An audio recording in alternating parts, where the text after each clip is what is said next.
নমস্কার, আমি মানিক মণ্ডল। আপনারা দেখছেন তরঙ্গের বিপরীতে।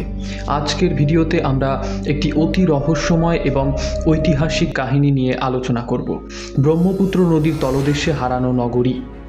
এই হারানো নগরী নিয়ে নানা কিংবদন্তি এবং গবেষণা চলছে, যা আমাদের অতীতের এক অজানা অধ্যায় উন্মোচন করে। ব্রহ্মপুত্র নদী ভারতের অন্যতম প্রধান নদী, যা আসাম এবং আঞ্চলিক অঞ্চলের মধ্য দিয়ে প্রবাহিত হয়। নদীর তলদেশে হারানো নগরীর কথা প্রথম শোনা যায় বিভিন্ন পুরনো কিংবদন্তি এবং স্থানীয়দের মুখে। বলা হয়, একসময় এই অঞ্চল একটি উন্নত সভ্যতার অংশ ছিল, যা আজ নদীর গভীরে হারিয়ে গেছে। স্থানীয় জনগণের মধ্যে প্রচলিত রয়েছে যে ব্রহ্মপুত্র নদীর তলদেশে একটি বিশাল নগরী ছিল, যা এক ভয়াবহ বন্যা ভেসে গিয়েছিল। এই নগরীর নাম প্রাচীন দৃষ্টি বলা হয় এবং এটি অত্যন্ত সমৃদ্ধ এবং উন্নত সভ্যতার অংশ ছিল।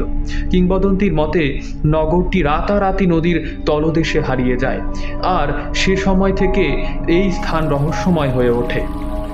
সম্প্রতি প্রত্নতাত্ত্বিক দল এবং গবেষকরা নদীর তলদেশে অনুসন্ধান চালান।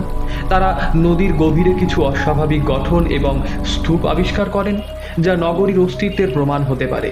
স্যাটেলাইটের চিত্র এবং ডুবুরির সাহায্যে কিছু পুরনো কাঠামো খুঁজে পাওয়া যায়, যা প্রাচীন নগরীর লক্ষণ হিসেবেও বলা যেতে পারে। তবে এ বিষয়ে সঠিক বৈজ্ঞানিক প্রমাণ কিন্তু এখনও অপ্রতুল। হারানো নগরী সম্পর্কে নানান অদ্ভুত ঘটনা এবং স্থানীয় বিশ্বাস প্রচলিত রয়েছে। অনেক স্থানীয়রা জানান, গভীর রাতে অদ্ভুত আলো এবং অস্বাভাবিক আওয়াজ শোনা যায়। এই অদ্ভুত দৃশ্য এবং আওয়াজগুলি কখনো নদীর জল থেকে উৎপন্ন হয়, যা স্থানীয়দের মধ্যে প্রাচীন নগরীর অস্তিত্বের প্রমাণ হিসেবে বিবেচিত হয়। বর্তমান সময়ে বিজ্ঞানীরা এবং গবেষকরা নদীর তলদেশে রহস্য উদ্ঘাটনের জন্য আধুনিক প্রযুক্তি ব্যবহার করছেন। তারা নদীর গভীরে এক্সপ্লোরেশন মেশিন পরিচালনা করছে, স্যাটেলাইট ইমেজিং, ড্রোন প্রযুক্তি ব্যবহার করছে। ব্রহ্মপুত্র নদীর তলদেশে হারানো নগরী শুধুমাত্র একটি কিংবদন্তি নয়, বরং এটি আমাদের অতীতের এক অজানা অধ্যায়ের অংশ। এই রহস্যময় নগরী সম্পর্কে নানান গবেষণা এবং বিশ্বাস আজও আমাদের কৌতূহল বাড়িয়ে তোলে।